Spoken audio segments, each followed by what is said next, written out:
Hello, how's it going? Carlo here from All You Can Board, and as always, I'm here with my cousin Dylan.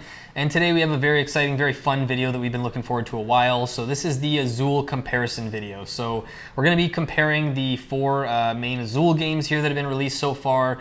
We're basically going to start with a very brief intro about the series. Then we'll kind of do a review of each of the games where we give a brief overview of the rules and kind of go in depth about what we do and don't like.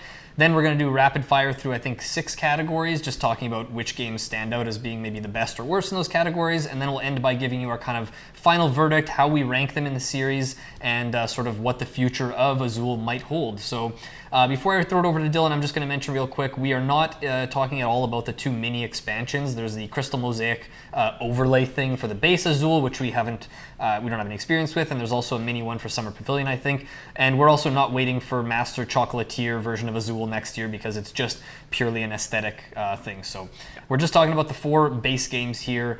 So yeah, why don't I throw it over to you? Give these folks who might not have heard of Azul or might not know enough about it. have not heard of Azul. Yeah, some type of intro about the series. Yeah, so the Azul series is basically an abstract tile laying series. It started in 2016 with the first Azul, which quickly became, a well-loved game by many, and since then it's because of its popularity has spawned 3 successors, all keeping the sort of the DNA of Azul. Which really, when I say DNA, it's the fact that you have these, circle. I don't even know what they're called. They call the factory tiles. The factory tiles in the middle, and they varies how many you have based on player count, and each one has 4 tiles on it. When you take tiles from one, you have to take everything of the same color. The rest go to the center, and you can also choose from the center. But if you're the first one to go to the center there, you end up taking a minus point. So that is sort of in some way or another carried across all 4 games. I would say that the Queen's Garden is the one that kind of is the first one that really changes that in any way, but even then it's still the essence is still there. It's just the way it happens is different. But that's sort of the DNA I'm talking about, is that it's kept through, along with also placing the tiles that you're claiming. In some way or another, you end up placing your tiles onto your main player board, and you're doing that to have, whether it be like colors beside each other, different combos you're creating to be able to score points. So that's basically what the Azul series is. It's very accessible and family friendly, I would say, some more than others perhaps, but in general, we're talking like games that play between 30 minutes and an hour that aren't too hard to teach and are not, I don't want to say endlessly replayable, but have a really high replay value in the sense that you can come back multiple times, and whether you're chasing scores or whether it's just the fun you're having playing them. That's sort of the staples that I always associate with the Azul series, as well as very tasty looking pieces. Azul is a series that's going to make you hungry every time you play. Each one kind of has a resemblance to some sort of candy or treat maybe not the Queen's Garden, but I feel like all the rest can be mistaken for candy,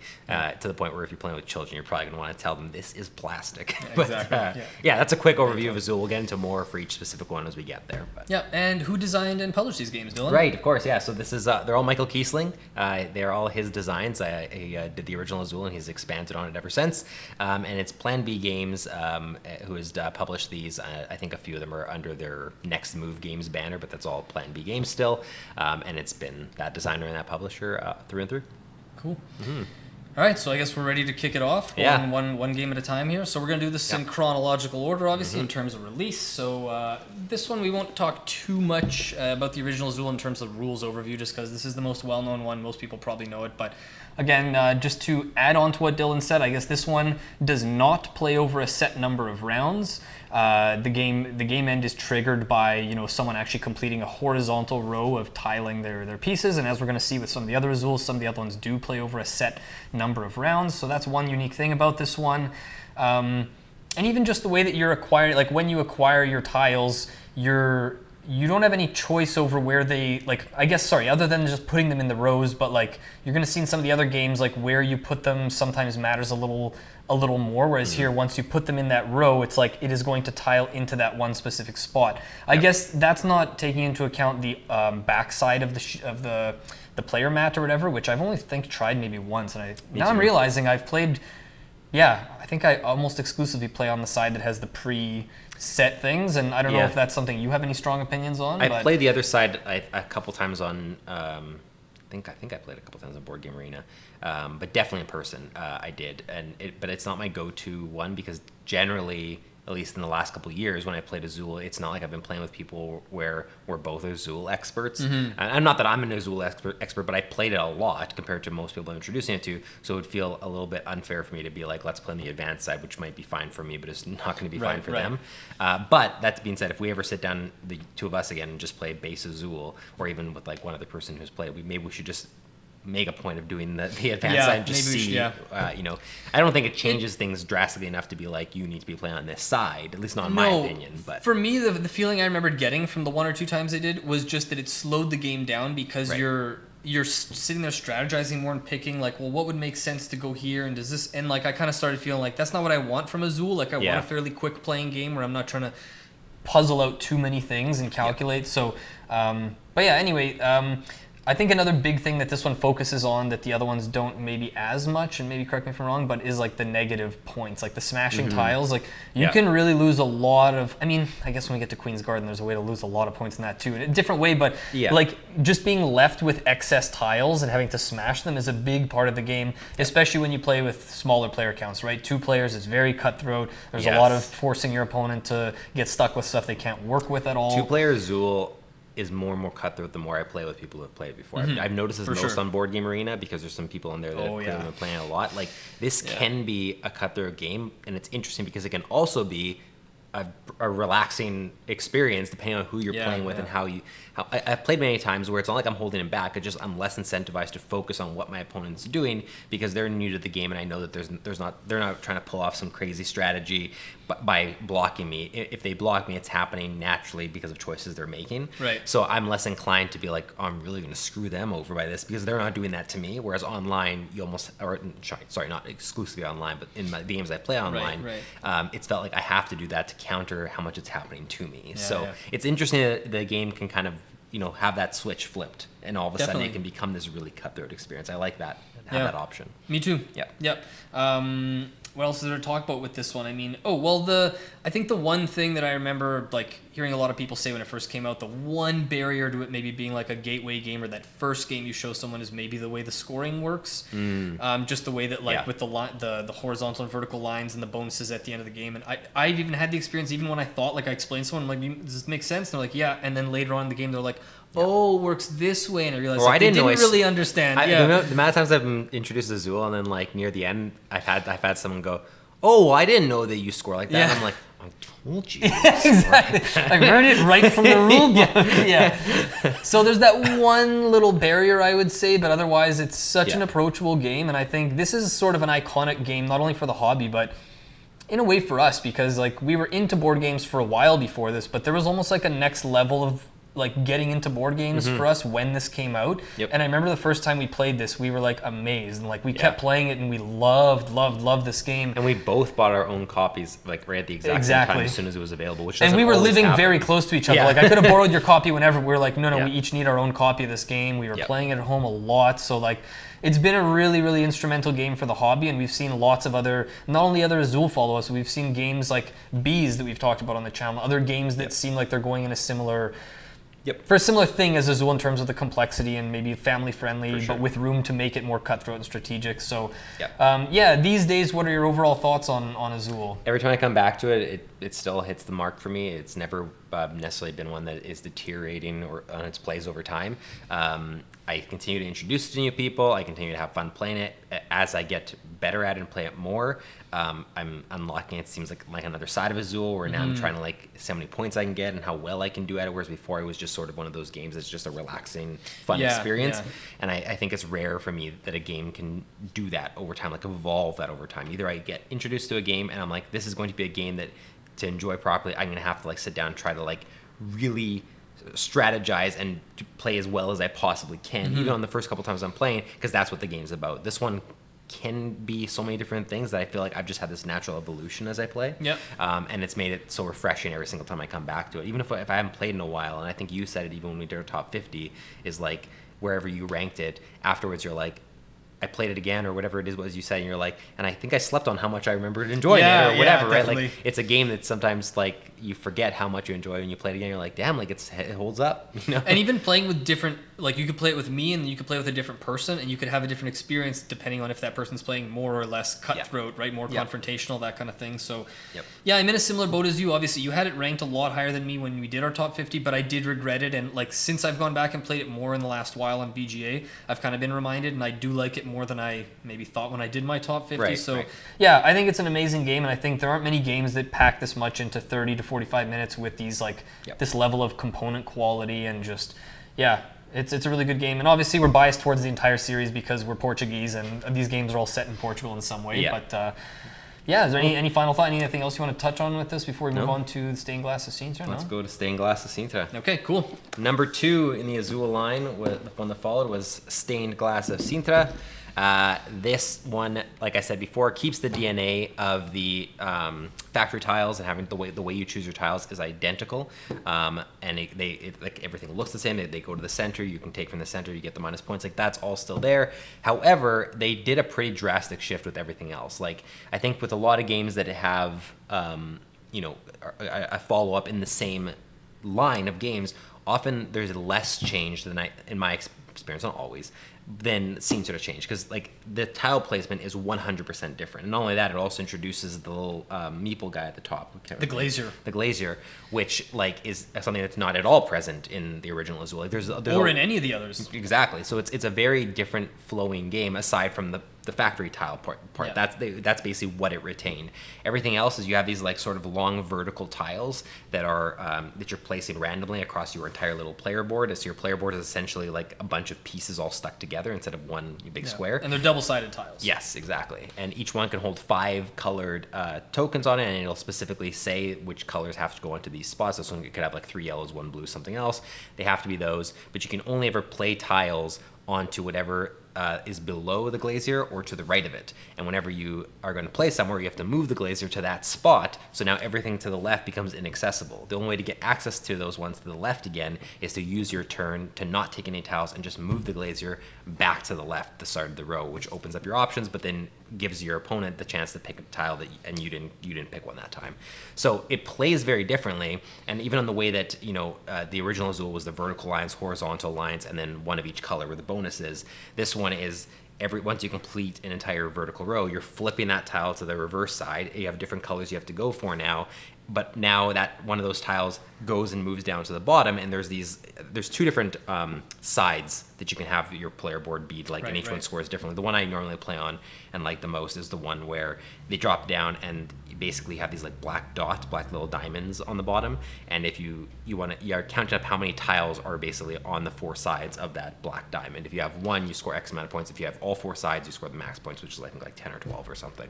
So it plays the same in the factory picking phase, but drastically different in the other phase. Like yes, you're still playing tiles, but the game, everything else has changed. And did you mention the exponential scoring? How it adds up from left to right if you've already scored something? You remember? Why am I forgetting There's the this? scoring with these, like if you've already scored but then you score to the left and you keep scoring, and then it scores again for everything to the there's points at the bottom of each of the vertical rows, and you are scoring the points. Like if you complete a vertical column, you are scoring the points that are at the bottom, but you're also scoring everything to the right that you've already had a vertical column completed. So you're planning in such a way where it's not just like, oh, how many can I complete now? How efficient can I do it? But you want to try to complete them in a certain order if possible, to try to have it be that when you complete one on the left, you're able to combo like multiple times and get a bunch of rolling points going. Almost these increased scorings as the game goes on. It's like later on in the game, you're completing a row and you're scoring also like this one, and this one, and it's like this huge point. And that's on it's funny that I almost forgot that, because that's one of my favorite things about Sintra compared to the other ones, is that unique scoring thing is fun every single time you come back to it, and it's a challenge to figure out how much do you go into the combos and how much do you just like look at what's available and go, well, yes, that would be nice, but I have 5 oranges here and I can complete an entire column just by taking them or whatever from the center. There's almost a Dominion style, or like something that happens in engine builders where you're building your engine and then you're choosing when to actually like use the engine and get the points, and that almost happens in here where it's like you can keep trying to put stuff on the right so that eventually when you start going back to the left, you're getting the points, or you can say, I already have enough there, I'm going to start getting the points now. And it's almost a decision of like when do you go into point getting mode rather than setting up for getting more points later. I'll also mention this was the first introduction of them fixing one of my biggest gripes about the original Azul, which was all the tiles you discarded had nowhere to go, so everyone always just puts them in the lid of the box. Oh, right. And the lid of the box like is fine for that, but then when you're having to pick the tiles out, you can never find a good way to tip the lid to dump them in the bag, and you're trying to grab them with your hands. This one introduces this like cardboard little tower thing that you can put them into. Every Azul after this has included this. It seems like a minor thing, but it actually helps so much. It saves time on setup, saves time on cleanup. Actually, a really good addition to the game. Yeah. And this is the first one to do that. So. I'm going to have mostly similar but somewhat different thoughts, but maybe we'll say that for artwork and components, just talking about those towers across all three of the games later, because I have some thoughts about them across the series, but generally I think I agree with you. Cool. The only thing I want to touch on that I don't think we mentioned is I think the minus points work a little differently in this too, because they also scale, right? Yes, there's a little like you put your cube at the top, and it's like you get 0 to start, obviously, and then every time you are the first to take from the center, you're basically moving down this track, and you're getting more and more minuses or whatever. But it like really increases. Like you could suddenly go from like, you go from 0 to -1 or whatever, but later when you go from -10, maybe the next step is like -15 suddenly. Yeah. So it's like every time you want to do that, you're going to sacrifice way more points than the last time. So. And also, I think this is the first Azul. Well, this would be the first Azul that had introduced the idea of like every round there's a bonus color where it's worth extra points. That's true. The Versed Azul didn't have anything like that. Sintra does, Queen's Garden does, and doesn't Summer Pavilion have it as well? It's the wild card. There's a wild token every round. But every Azul after this basically has this thing where there's something that's a bonus on each round. Yeah. Whereas the first Azul didn't have that, so that added more flexibility, and it was obviously liked enough that they've kept it throughout the series. So there was a lot of firsts in this one, and it's pretty admirable, I think, that you have such a successful game like Azul, and you, instead of just saying we're going to do the same thing but just change a couple minor rules, it's like they sat down and decided the factory thing is what defines Azul, maybe. That's the thing it's going to be our staple. And everything else besides that can change as much as we want as long as it remains a tile placement game. They kind of set the bar that way by saying, like, the Azul series is going to be one that evolves compared to, like, the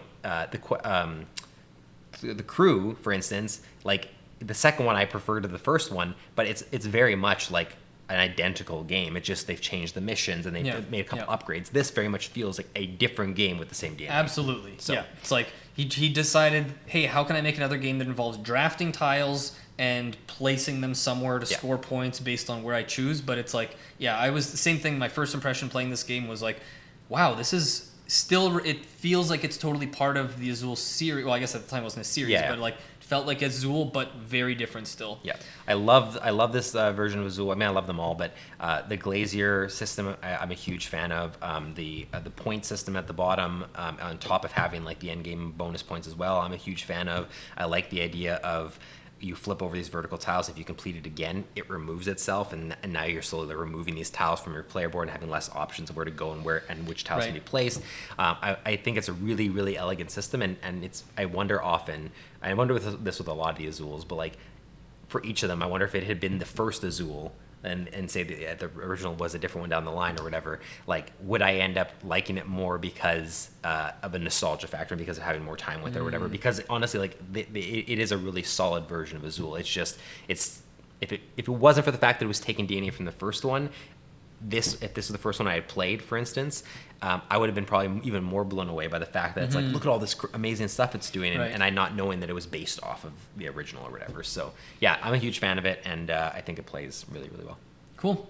I don't like it quite as much as you do, I think. I've enjoyed it every time I've played it. I would never turn down a game of Stained Glass of Sintra, and I will say I've only played this one, I think, 3 or 4 times, and I've only ever played it with 2 players. I've never played this one with 3 or 4.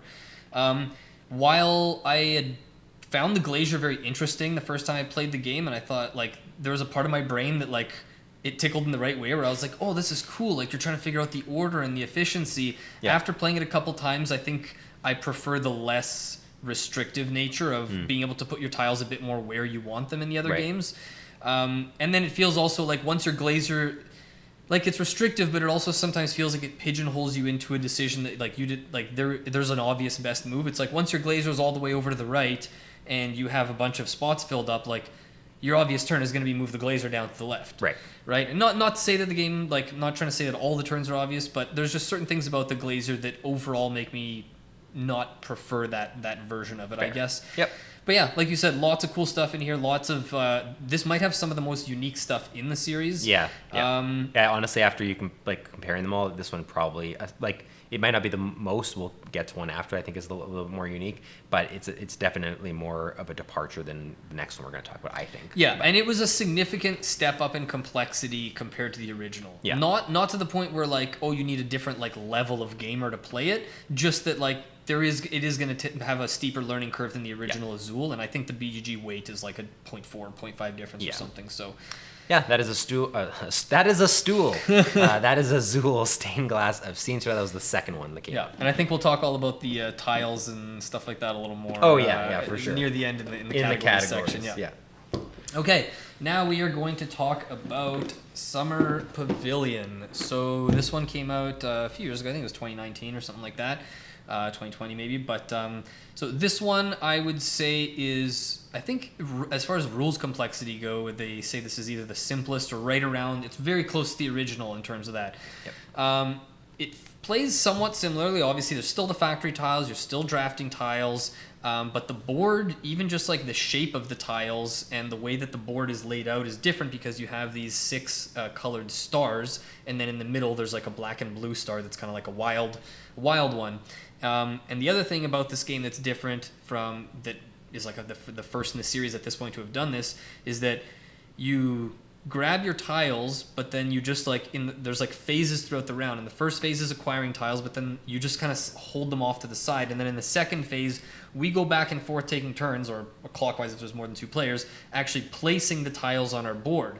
And the reason why there's that phase where you have to take these turns and placing the tiles and waiting for the other player and this kind of thing is because there's also a shared mat where you can grab other tiles from, right? So at the beginning of the game, we distribute not only on the factory tiles, but there's this other kind of star mat off to the side where throughout the game, when you surround things on your own board, there's little statues, and I think the other ones are called pavilions or something. And then on the edges of the stars, there's these windows. And there's also values on these tiles. So whenever you want to tile something, similar to in the first game, you're going to have to use maybe 4 tiles of that color to tile the 4 spot or whatever, 6 to tile the 6 spot. But there's wild tiles in this game, and there's specific spots where it's it has the number on it. So on the edges are the 5s and 6s, and you can surround these windows. And every time you surround a window or you surround one of those other parts, you get to grab either 1, 2, or 3, depending what you surrounded, bonus tiles from that shared mat, and then we refill them. So it's really interesting that there's this other part off to the side where you can see tiles and you know that you can both grab them from there, but it's not just grab them whenever. You're looking at when am I going to actually be able to surround something on my board to be able to take those? Then every round there's a wild tile. So there's an aspect in this game that I really like of, let's say we're in round 2 and the tile is out there that is going to be wild in round 4. I can grab these tiles, and at the end of the round, this is the only Azul that I think, no, this is not true, Queen's Garden. This is the first Azul that allowed you to carry over tiles in storage without using them, not just sitting locked in in the original Azul. I'm talking you carry them over to the next round to use them for stuff. So you can draft tiles that are not wild now, and then next round they might be wild, so now they're more valuable. Yeah, as the original Azul, you could carry over tiles, but it was a detriment because now you're locked in. Exactly. You try to avoid it. This one, it's it's a benefit not always, I guess, but you're trying to make it be a benefit. Yeah, it's giving you an additional opportunity for planning to your advantage, basically, with those tiles. And then the scoring works differently too, because you're going to get a big chunk of bonus points for filling in. If you can fill in a star of any one color, they go up in points depending which color it is, depending on when that tile was wild or whatever. So there's some really interesting scoring stuff in the game. The only thing I didn't like about this experience, and not to say that everything else is perfect, but the one thing that stood out that I remember we talked about it after that I thought right. I just couldn't understand why it was done the way it was so the way it works is every single color star has its own value for getting everything on it. So certain colors will be more valuable. So I can't remember what the order goes, but for instance, let's say the yellow star is more valuable, or the purple star is the most valuable if you complete it compared to the blue star or the whatever it is. But the least valuable one on that list of what you're going to earn for points is the center. And the center, to me, like we should have mentioned quickly that the center, when you tile those, you can use any you have color. to pick the same of all of one color still, but you can pick any color to tile those ones. Exactly. And for some reason, and I'd have to play it again to know, because I felt like I articulated this better when we finished playing. Maybe you remember, but like, it just felt like that was almost, it should have been reversed. Like, it felt like the middle star, that it could have been anything, should have been one of the more valuable ones, or had more options for to incentivize you going there to get you bonus tiles or whatever for surrounding like the statues, things like that. Because it felt like I played by never really going to the center. I avoided it because it just never made sense. I could always go for one of the colors, which is worth more points. And so the center almost felt like, if you have nothing else to do, you throw tiles here if you can. Whereas it would have been cool for that to have been like more of a viable strategy, where it's like, let me try to utilize my center. And I'm not saying like that has to be like the most valuable star, but I felt like there should have been something to be like, oh, if you do the center game, if you play the center strategy, here's the benefit. Here's the thing. You get these jokers, you get this, but like, I don't know, something about it just didn't connect for me that way. I remember looking at it being like, I just don't understand why this center thing is here. It just seems pointless to me. That's fair. And I will say real quick, full disclosure, like this is another one. I've only played this one as 2 players. I haven't played it 3 or 4, and I've only played this one 2 or 3 times now. So it could be limited plays, but I think the incentive and the reason why, like even though it didn't maybe play out that way for us, is I think the incentive and the value of the star is that it gets you closer, like, it basically, if you fill in that center star, you're basically doing half the work for surrounding those pavilions or whatever they're called, or the statues, for every single other color. So because it's in the middle, it's touching more of those pieces that can give you bonus tiles from the shared board. So I think it's something where they're saying like, the earlier you invest in the middle, the earlier you're going to get the bonus tiles from the bonus board, which then like, it kind of like compounds into this, like, which means then the more tiles you get early means the more other things you're going to surround. So it could be that we just haven't like figured out the optimal way to like use that star. Cause I felt the same way. I remember thinking at the end, like, why is it not worth that many points? Like, it felt like so much work to surround it, but I think too much of the work I did on the star was at the end when it was too late to get the rewards from it, maybe. Right. Yeah. I don't know. I guess it's because the bonuses also that you are like getting half surrounded by doing the middle are like, it's the least valuable bonus too. It's the one that only gets you 1. Yeah, I do all that to get one bonus that's the thing, tile. Is like, I almost wish that those were the ones that got you more, and I know that wouldn't have worked with the way the board said, but just something to incentivize. Just something about the whole scaling of the points and everything felt just a bit off. And it's a pretty minor complaint, even though I'm talking about it a lot, because it didn't actually detract from my experience. I really, really enjoyed it. It was just one of those things where I maybe go, like something about it didn't work for me. But other than that, like I think you hit the nail on the head with like, it's the easiest Azul to teach, I think, and to like understand the rules. It's the quickest one to play, I think as well. And it kind of like found a way to almost like, it's almost like, here's Azul, then Sintra upped everything a little bit, complexity changed a lot, and then Summer Pavilion said like, let's go back a little bit to like a bit of the roots here and try to find a way to evolve it into something new and have its own reason for existing. And then a lot of what was in here, as we'll see, carried over to the next one based on, like, I guess, it being successful. Like, this one is very similar in a lot of ways to Queen's Garden. Yeah, you see a lot of stuff taken from here into Queen's Garden, for sure. It's a really good version of Azul. It's the last one I played, but it's a really good version of it. Yeah, I like it quite a bit too. Well, there was something I wanted to mention about this that now I'm forgetting, because the wild colors go...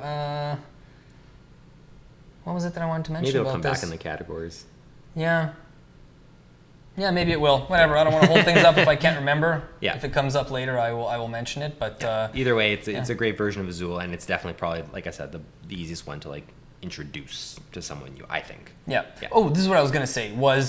This one feels most similar to the original Azul, but it seems like the main thing they did was make it more, like less confrontational, less cutthroat. Right, yeah. Because of the introduction of the wild tiles, and it's less punishing to get stuck taking stuff, like there's more ability to like hold on to something for a future round and then use it. Or if you needed tiles of a certain color and they didn't come out on the factory tiles, maybe you can grab them from the main board, or then you can hold those tiles until they're wild. So I feel like this one gives you more flexibility to get your stuff done, and there's more... Yeah, there's just more room for more options and more... It's less restrictive, I think, than the original. Yeah, agreed. Cool. Well, I think that we've said enough about Summer Pavilion. And then we're moving on to the newest one that just came out, which was Queen's Garden. So this one is... it stands out for me as being the most complex of the Azuls. For sure. And also the one that it's most like Summer Pavilion. Like it's very similar in a lot of ways to Summer Pavilion, but in many ways it's also the furthest from the original Azul, I think. Like maybe Sintra could be considered that, but the fact that this changes even the factory tile system, and it's the first Azul to do that, stood out to me. Like normally you have like the factory tiles out and they're all available. This one you only start with a stack and you only see 4 tiles to start, and then if any are taken, that goes off to the side. 4 new tiles go on the next one, but now instead of it being like the other Azuls, we have to choose a single factory tile to take from. You look across all of them, and you're choosing like all the same color or all the same symbol across all of them, because this one also introduces symbols on the tile. So like in many ways, this one changes the most and is the biggest departure for the series, and it actually makes it most similar, if any. I would say it's more similar to Calico in many ways than it is to like other games here at the table, right? So it was an interesting step for them to take, and I almost think necessary. If you're getting to the 4th game of a popular series, you can only keep the same, DNA and safe framework for so long before it's like, yeah, we get it. What's my reason for owning this one, right? Yeah. I will just say too, this is the first one to do 6-sided tiles instead of 4-sided. Yes, exactly. Very true. Changes the spatial planning on your board when there's more angles to consider for everything. Yep. And I mean, the tile placement is kind of similar to Summer Pavilion, except they actually gave you a board to store your tiles on rather than it just being like sort of on the table beside you. So you're when you take tiles, you're not placing them right away, you're storing them, you're using them as payment to be able to place a single tile on the board somewhere afterwards, kind of like in the same way that the original Azul did it, but like instead of the rows, you just have this, essentially this bank system or whatever, where you can hold, I think it's like 16 tiles or something like that. Yeah, and it also introduces Joker tiles, which are basically colorless gray tiles that can stand in for anything when you're painting. But the difference is that like unlike the wilds, because in Summer Pavilion, the wilds, like every round there's a different wild color, so that those tiles themselves can still be tiled, but Jokers themselves can never be tiled. They're so you always need at least one of whatever you want to tile, and then the Jokers can pay for those. Yeah. So those work a little bit differently than the wilds in Summer Pavilion. Exactly. The other cool thing about this one is you're not just placing tiles on the board, you're also placing like cardboard tiles, but you're placing those that then the actual like plastic tiles go onto. So there's this multi-step thing where you have to be placing these cardboard tiles that have spaces for the actual Azul tiles. Then the Azul tiles are going on there. So I mean, even that just adds some complexity to it. Laying the foundation, but it's not only you can draft those tiles once the tiles get empty and they flip over, or you can lose 6 points. You can just like take -6 points to take a free blank one of those foundation tiles to lay on your board. Yes. So that you can already start acquiring tiles, right? There's like this space economy thing that you're trying to always manage. And there's placement rules too. Like when you're placing the tiles, you have to always place the tile you're putting down next to one that's already the same color or the same symbol, or by itself off somewhere. But you can't put like a purple next to a yellow if they don't share the same symbol. But then on top of that, you're forming like clusters, basically, of like, here's a cluster of purples. Well, in that cluster of purples, I can't have 2 purple tiles that have the same symbol. So you have to, and you can't pay for something. Or if you're clusters of symbols, you can't have 2 of the same color or whatever. So there's honestly, like, that's the thing is, like, it's a very, very thinky version of Azul. And you're never going to fill up your board completely. You're always going to have to sort of like go for this color, but you're going to ignore this one. So every game is going to feel like you're kind of approaching it differently based on what was dealt to you. And there's a lot of minus points in this one, but it comes from tiles that are left on your supply board. So at the end of the game, if you left ones there that are worth, like, each tile has a value, if this one is worth 5 points, that's -5 points. That can add up. Just in your storage, yeah. Exactly. Last time we played, I think I had -17 just from tiles in storage at the end of the game. I think I had like -12 as well. Like I think I get the most minus points in Queen's Garden compared to other Azuls. Sure. So it's definitely there's the most going on here, most complex, hardest to learn, and most not variety, most change from game to game for me anyways, in terms of like how different one game can be from the other, because I score just completely differently sometimes from one game to the other. I can play this game and be like, oh, I was able to get a bunch of clusters that I got this 6 bonus, and the next one it's like I didn't get any, I just went for a bunch of 3s and maximized how many I'm going to score for, right? So I like it for that reason, but I also am not, I don't want to say biased, but we come in with different experiences because you own Calico and have played much more of it than me, 7 or 8 times at least, and I haven't, and I feel like it's surprised. And I might be off base here for some people, but like I almost think that how much you've played a game like Calico, or specifically Calico, coming into this is going to probably change how much you enjoy this. Yeah. Because in many ways, because you have something to compare it to. That's similar. And I know you've said like you come in going, it's not that I don't necessarily like what it's doing, but it's almost like I would prefer to just play Calico then, right? And so whereas me, because I don't own Calico and I've only played it once, it's a big refreshing step to the side for the Azul series, and I'm like, oh, a complex like thinky strategy Azul, like give it to me. This is awesome. So it's just interesting that like I think this one might end up being in many ways the most divisive because it's the biggest departure, and it also is a gameplay system that exists somewhere else in some form or fashion. It's not exactly Calico. Right, but it's the surrounding with the fact that you have the colors and the patterns on these and that you're trying to surround things is very, very, very Calico, yeah. Yeah. I want to mention a couple things about scoring that we didn't talk about. Is like every round, there's 3 things that are going to score for at the end of the round, whether they're specific colors or symbols that you have on your board. And the other thing that this has that the other games don't have is that kind of like having to invest in something to get the points for. Like all the other games, it's like, oh, you tile something, you get a point. You tile something, you get a couple points or whatever. At the end of the game, if all of your clusters, you need to have 3 of the same symbol or 3 of the same color together. Connected. If you have only 2 of the same symbol, like even if you had 2 of these ones that cost 6 tiles, you discarded all these tiles to play these, you spent all these turns acquiring them. If you only have 2 of those next to each other, that's 0 points. Yep. So basically you spent all these turns, potentially like 10 plus turns, acquiring tiles, putting them on there, and if you didn't get 3, that cluster is going to be worth 0. So it's much more unforgiving in that way that like you have to invest in a scoring opportunity and see it through to really get big chunks of points. Yeah, agreed.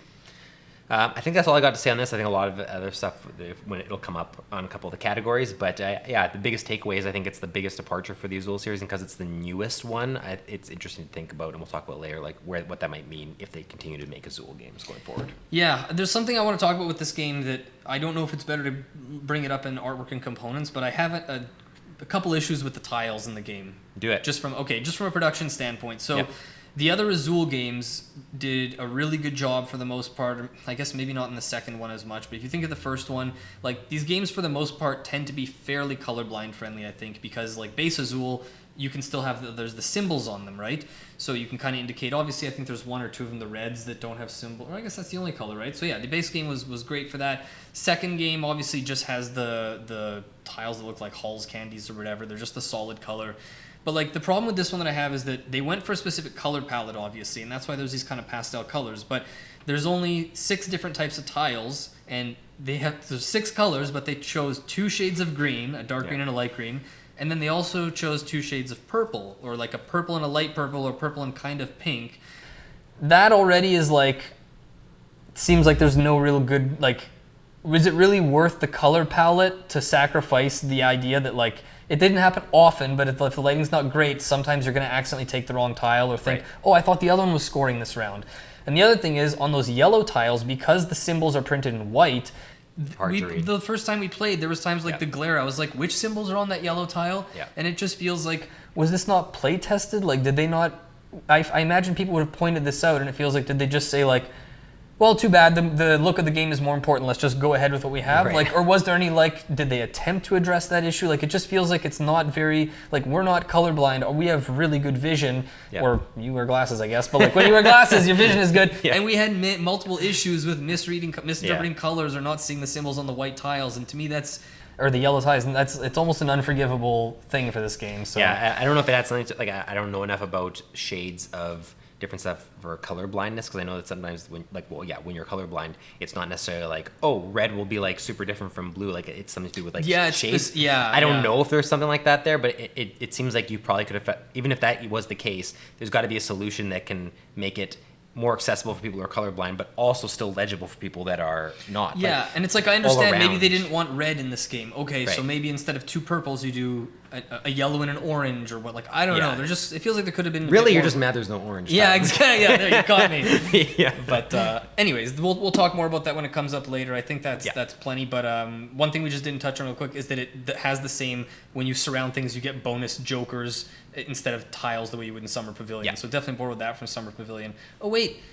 The round structure, you pass the whole thing, you're waiting, you're taking tiles, you're passing. Right, yeah. Because I might pass and then you might keep going and doing stuff on your turn. Yes. And that's an interesting... And if you pass, you go first in the next round. And each round, there's bonus colors and symbols that'll score just for being on your board. So as long as you're incentivized this round to place a bunch of purple tiles, because each purple tile is going to be worth 1 point as well, which is something I didn't mention. So they bring the bonuses bonuses, round changes back from the other last two Azuls, but this one there's 3 bonuses technically each round, and it shifts on the round track, so like you can kind of look ahead and be like, by the time I get to round 4, I want to have placed a bunch of these, because then I'll get a bunch of bonus points as well. Exactly. So yeah, but still there is a lot going on, a lot of cool stuff, but that is Queen's Garden. Cool. All right, so now we're going to go through 6 categories, kind of rapid fire here, and we're each going to pick our favorite Azul for each of these categories and give a really brief explanation as to why. The first one here is art and components, and this also includes the deliciousness factor, which is something that I think has to be present for Azul. So I'm going to kick it to you. What's your favorite Azul for art and components? It's very, very, very, very, very, very close between the original Azul and Summer Pavilion, but I'm going to give the nod to Azul for 2 reasons. One being that Summer Pavilion, even though I really like the colors on the tiles and the way everything looks, the tiles are a bit less like thick and chunky, so they just feel a little less satisfying. Right. It's a bit less weight to them, kind of thing. And the other thing is that the base game of Azul is just like, I should just say real quick, Azul is short for azulejo, which is the Portuguese word for tile. And to me, the box of Azul most closely symbolizes and replicates what Portuguese tiles actually look like. So to me, it's the most thematic, it's the most beautiful, just the box, the components, and everything. So yeah, Azul with Summer Pavilion being close. And then there's quite a bit of a gap between the other 2 for me. Right. Mine is also super close between Azul and Summer Pavilion, but I'm actually giving the nod to Summer Pavilion. Oh, nice. And that's because even though I had this nostalgia factor, and I should quickly say, deliciousness factor, original Azul. Yes, specifically agreed, deliciousness, agreed. original Azul. It looks like Starburst. It's great. But artwork and components in general, I give it to Summer Pavilion. A big one for that for me, not big, but like I do love that they includes the towers to store the tiles in compared to the box. So that's big for me. I think the color vibrancy of Summer Pavilion I really, really like. The tiles are obviously still great quality and everything like that. So for me, they're super close. I just the tower and the colors on the tiles and stuff like that just put it a little bit over the top for me. So I picked Summer Pavilion. Cool. Next up, we have scoring. This is how they score and which one we think is more fun. Which is your favorite in terms of scoring? It's tough. I've kind of gone back and forth on this one. I almost want to say that it's probably Summer Pavilion, but that's one of the 2 that I've played the least. Right. I think Queen's Garden is interesting, but to me it's a little too punishing and unforgiving for what I want out of an Azul game.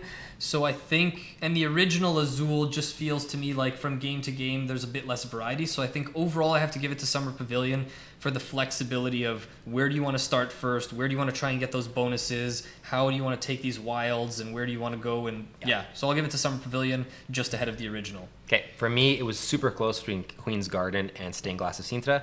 I'm giving it just barely to Queen's Garden. Queen's Garden, I just love the variety and scoring from game to game. Every game I've played of it has felt different. I can go for something different every time. It's hard to score well and to collect the tiles you need, and you have to be able to pivot if you're not having certain tiles come up, or find another way to connect symbols on the board or connect colors instead of what you're originally planning.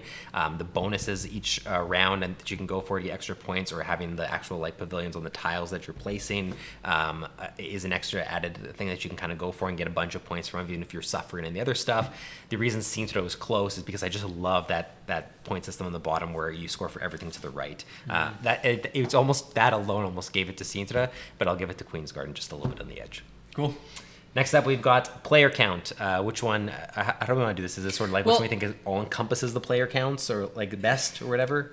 Well, it's hard. Here's the thing that's hard to say is that Summer Pavilion and Sintra, I haven't played either of those with 3 or 4 players. What I will say about this player count category is that, in my opinion, I think all 4 Azul games are probably best with 2 players. And then my next preferred player count would probably be 3. I think regardless of which Azul, each player you add, I'm probably going to enjoy the game a bit less. What I will say is that the base game of Azul works incredible. I love base Azul with 2, 3, or 4. I think it's awesome at all counts. Yeah.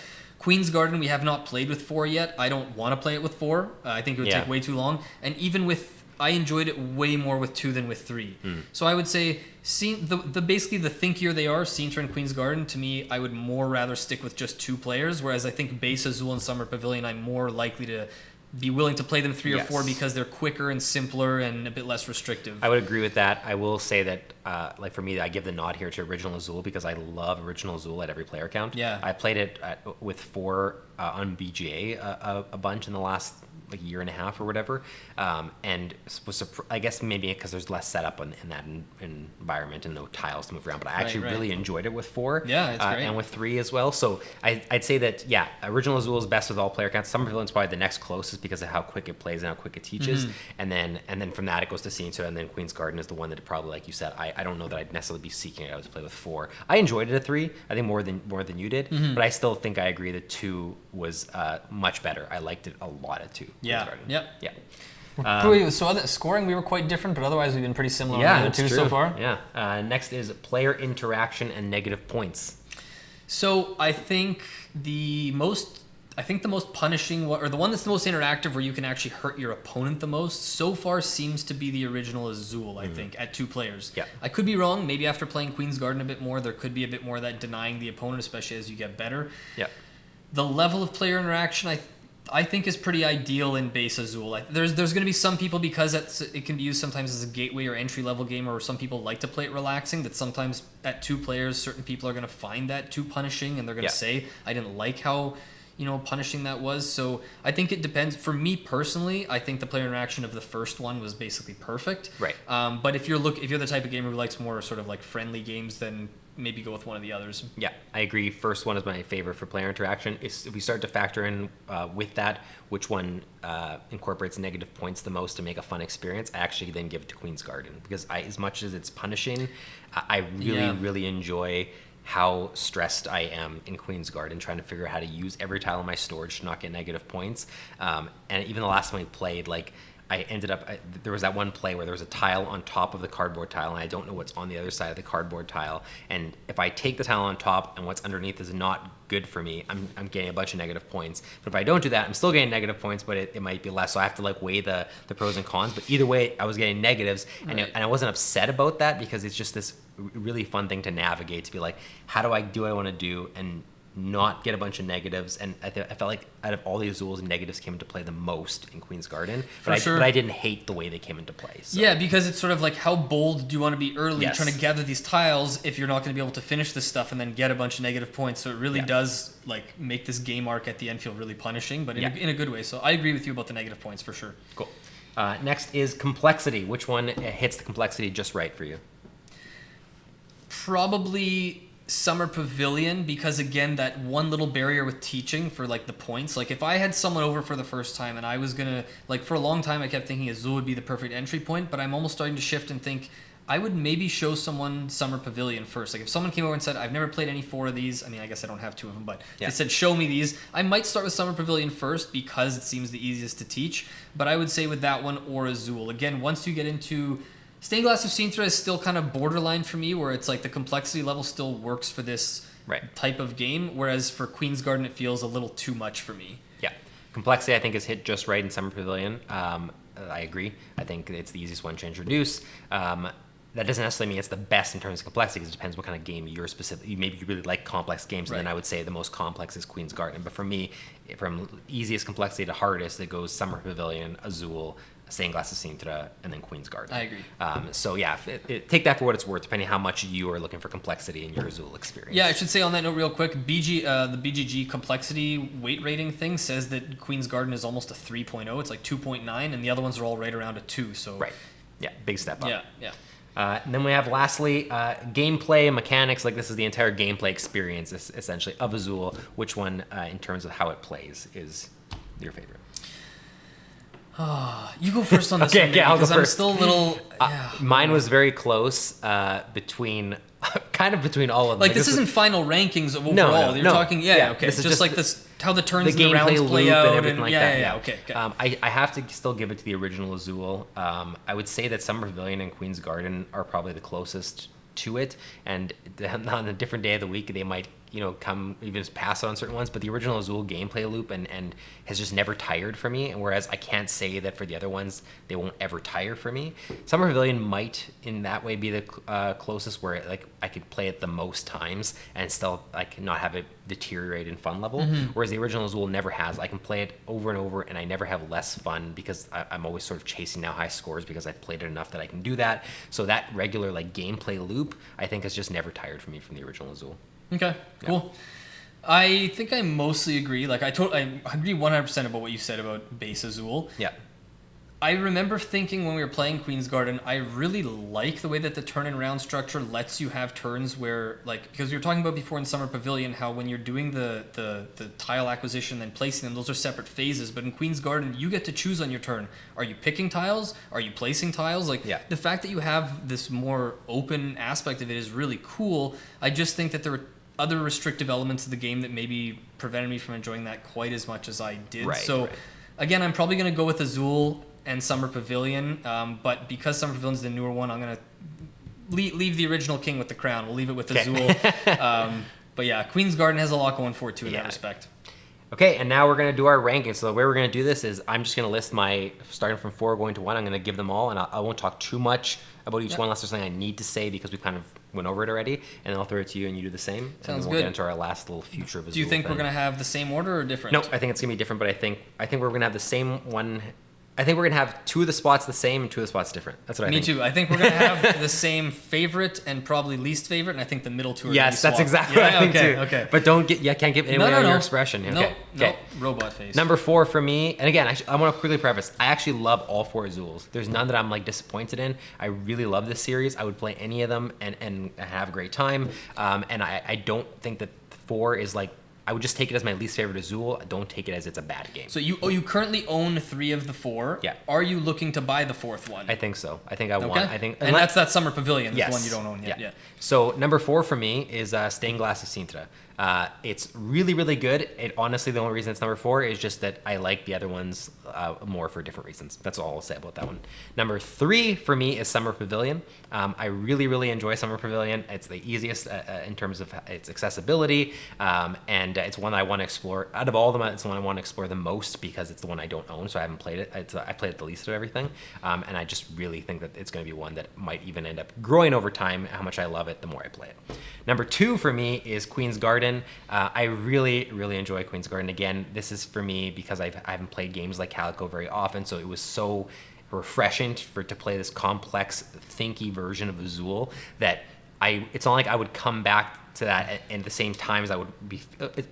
The times I would feel like playing Azul doesn't necessarily mean I'm going to feel like playing Queen's Garden. They're very different experiences, but I like that I can have these 2 versions of Azul that play very different, and I'll want to play at different times for different reasons. Number 1, of course, then is the original Azul. It still has held the test of time for me.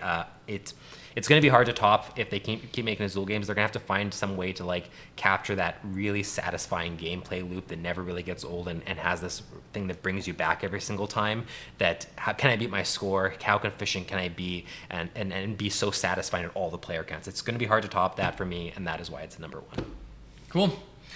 All right, so my ranking goes as follows. At the bottom is before this, are they close? Is there a big gap between any of the 2? Like, what's the biggest gap between your rankings? There's probably none that have a very big gap. Maybe between Summer Pavilion and Queen's Garden. I think I like Queen's Garden. It's not that it's not super close to Summer Pavilion yet, so maybe that's the biggest gap. Okay. But even Sintra and Summer Pavilion are pretty close to me. Like I like them a lot. Cool. So, yeah. I asked that because there's bigger and smaller. Gaps. Yeah. Okay. So my bottom one is the same as yours, Stained Glass of Sintra. While I don't think I'll ever turn down a game of it, I don't think I'm ever going to request to play it again. Like, if I never played Stained Glass of Sintra ever again in my life, I'd be okay with that, I think. Then again, like, and I think the reason for that is because of, it feels like one that once you get good enough at, that there'll be less replay value, because once you find out sort of like, not the best way to maximize the glacier and moving things over to the right and then getting the multiplicative scoring, but it just feels like once you figure out how to get really good at it, that there's less incentive to go back, for me personally at least. Yep. Then there's a noticeable step up to the third one being Queen's Garden. When I first played Queen's Garden, the very first time when we played that 3-player game with Braden, I think it took us like 2 hours. Yeah. My first impression was, this might be my least favorite Azul. And then we played it, I think, again with 3 players on our live stream. Yeah. for charity. Also with no sleep for exactly. I'd been awake for a long time, and I liked that one a bit more because I at least knew it was going on. It wasn't the learning game, but I was still like, I'm not sure I feel about it. And when we played it with 2 players the other day, my opinion of it really went up a lot. I think with 2 players is definitely the sweet spot for that game. I enjoyed it a lot more than Sintra, and it's one that, again, I probably still won't request to play Queen's Garden. I don't think I'm ever going to be the one to ask to play it, but I would happily play it, again, as a 2-player game. Right. It's Queen's Garden with 4 players, no deal. No deal. Number 2 for me is Summer Pavilion. I like it quite a bit more than Queen's Garden, though. I would say the gap between Queen's Garden and Summer Pavilion is probably pretty similar to the gap I have between Queen's Garden and Stained Glass of Sintra. Right. Like as in Queen's Garden and Stained Glass of Sintra are both games that I don't plan to own. I won't buy either of them, and I'm okay with that. Yep. Summer Pavilion I own, and I'm very happy to, and I really, really like it, but I think I've only played it 2 or 3 times so far, so I'm not 100% sure if it's going to be able to overtake Azul. Right. And then right now I currently have Azul not just barely ahead of Summer Pavilion. I would say it's ahead by a fair margin, but I wouldn't be surprised if over time Summer Pavilion could potentially take the number 1 spot for me. Yep. But I think of it as like, when we talk about wrestling and stuff where it's like the title contender, it's like you have to beat the champ to take the title. You can't just equal them. So even if I ever got to the point where it's like maybe it's as good as Azul, if it doesn't dethrone it, then Azul remains the champion for me. So, but it'd be like Azul, Summer Pavilion, and then like Queen's Garden, and then Sintra. So there's pretty big gaps between the 3rd and 4th for me. Cool. Last thing was we're going to quickly talk about what we think the future of the series is, if there is a future. So obviously we're at 4 games now. I would say I'd be surprised if we never see another Azul game. And we're not talking just rethemes like Master Chocolatier where it's just aesthetic, because like they can keep doing that forever. But in terms of a new game, we will eventually get a new Azul. I'd be shocked if they stopped. They just have Michael Kiesling locked away somewhere, like design another one. I'm of the mindset that I just want to keep seeing this series taken in different directions, because to me it's almost like the board games in general. Board games, I want to play roll and writes. I want to play legacy games. I want to play worker placement. The Azul series now for me is becoming this thing where it's like I'm interested to see like what else they can evolve on, how else they can change it. Like I don't need to say a worker placement version of Azul. I mean they're all going to be tile placement games, but I just mean like how can they evolve tile placement into a new way and find a new way to like keep aspects of the DNA but change everything else, and then bring this one back for this version. Like I'm excited by the series constantly to see like what they're gonna do, and I like Kiesling enough as a designer that I trust that if he's making another one, he has an idea at least worthy of playing. Yeah. So my question to you is, do you feel the same way? Like, would you want to keep seeing the series evolve where it's like, oh, next time they're going back to the horizontal lines, but now the factory tiles are completely gone. Like, do you want to see it evolve? Do you want to see it stay the same and just like have little tiny evolutions, or do you just not want them to make Azul games anymore? So the 2 that I like the most, I think, are already so good and so satisfying, and at that player count and play time and level of complexity that any like just small alterations I think would be too insignificant, and I probably wouldn't even be interested enough in trying. Like there's so many games out there that we need to try that if I found out that there was one that's like, oh, it's a lot like this one but it has this thing different, I probably would just not have enough interest in trying it. If I found out that there was another one coming out similar to the way that Queen's Garden came out and we were like, whoa, this looks very different, like there's a lot of stuff going on, the biggest turnoff for me would be if it's any more complex than Queen's Garden. It's like for the Azul series, for a game where it's drafting tiles and you're placing them on your own board, I don't need something more complex than that, or that's going to go over the hour play time. Do you want to see Azul Legacy? Done in a style like My City. Here's the thing. If I was just thinking about playing a tile laying game like that in a legacy version, I would normally say no, but because I haven't played a legacy, and because I'm not normally crazy about legacy games, I don't like a lot of them, but because it's Michael Kiesling and I have so much respect for him as a designer, and because My City was actually such a satisfying experience. That's the thing. It's the same way as like I was skeptical about My City, but because it's Knizia, it was amazing and I loved it. I would probably try it if they made a legacy. Do you think we will get an Azul Legacy?